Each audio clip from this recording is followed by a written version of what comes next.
ಬಿಟ್ಟ ಹೋಗುವಾಗ ಕೆಟ್ಟ ನಡ್ತಿ ಯಾಕ ಹುಡುಗಿ ನಿನ್ನಲ್ಲಿ ಸುಟ್ಟ ಹಾಕ ಮೊದಲು ನಿನ್ನ ಮನುಷ್ಯನಲ್ಲಿ ಮಾನವ ಜನ್ಮ ಶ್ರೇಷ್ಠ ಅಂತ ಸೃಷ್ಟಿ ನಿಯಮ ಹೇಳತೈತಿ. ಮಾನವ ಜನ್ಮ ಅಂದರ ಆಯ್ತೆ ಹುಡುಗಿ ಇದು ಒಂದು ಅರವಿನ ಜನ್ಮ.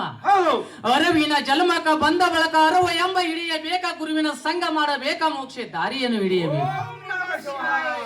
ಆಚಾರ ನುಡಿಯ ಬ್ಯಾಡ ವಿಚಾರ ಮಾಡಿ ನೋಡ, ಆಕಾರವಿಲ್ಲದ ಗುರುಳೆ ಹುಟ್ಟೈತೆ ಭೂಮಿಯ ಮ್ಯಾಲ, ಒಡೆದ ಹೋಗೋದು ಹುಡುಗಿ ಒಂದೇ ಒಂದು ಕ್ಷಣದಲ್ಲಿ.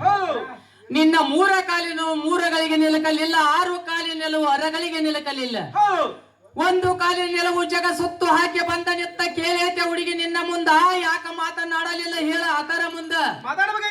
ಅಮರವಾಗಿ ಬಂದ ನಿನ್ನ ಪ್ರೇಮ ಸರಣದಾಗ ಯಾಕ ಉಳಿಯಲಿಲ್ಲ, ಅರ್ಥ ಮಾಡಿಕೊಳ್ಳ ನಿನ್ನ ಅಂತರಂಗದೊಳಗ, ಗುರುತ ಆಗುವುದು ಹುಡುಗಿ ನಿನ್ನ ಹೃದಯ. ತಾತ್ಯ ಅಲ್ಲದ ಮಾತನಾಡಿದರ ಎಲ್ಲ ಪಲ್ಲವರ ಅದಾರ ಈ ಕುಡಿದ ಸಭೆದಾಗ, ಎಲ್ಲಿಂದ ಬಂದಿ ಹೇಳ ನೀನ ನಿನ್ನಲ್ಲಿ ಇಲ್ಲ ಏನ. ತಾತ್ಯ ಜೀವಾತ್ಮ ಅನ್ನುವಂಥದ ಪರಮಾತ್ಮ ಅದ, ಪರಮಾತ್ಮ ಅನ್ನುವಂಥದ್ದು ಜೀವಾತ್ಮ ಅದ. ಈ ದೇಹಾತ್ಮ ತಾತ್ಯ ಯಾರ್ದು ಅನ್ನುವಂಥದ್ದು ಹೌದಿಲ್ಲ. ನಾಶವಾಗಿ ಹೋಗುವ ಇವರ ದೇಹಕ್ಕೆ ಏನಂದ್ರು ಬಂಗಾರ ಅಂತ ಹೆಸರಿಟ್ಟು, ಅಜ್ರಮವಾಗಿ ಉಳಿಯುವಂತ ನನ್ನ ದೇಹಕ್ಕೆ ತಾತ್ಯ ಕಬ್ಬಿಣ ಅಂತ ಹೆಸರು ಹೌದಲ್ಲ.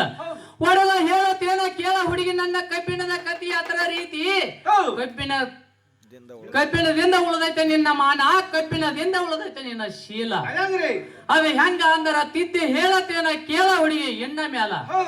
ನನ್ನ ಕಬ್ಬಿಣದಿಂದ ತಾತ್ಯ ಇವರ ಭೂಮಿಯನ್ನು ಹಲವನ್ನು ಮಾಡಿ, ಇವರ ಭೂಮಿ ಒಳಗ ಹತ್ತಿ ಬೀಜವನ್ನು ಬಿತ್ತಿ, ತಾತ್ಯ ನೂಲು ತೆಗೆದ ತಾತ್ಯ ಇವರು ಹುಟ್ಟಂತ ಪಿತಾಂಬರ ಯಾರಿಂದ? ತಾತ್ಯ ನನ್ನ ಕಬ್ಬಿಣದಿಂದ.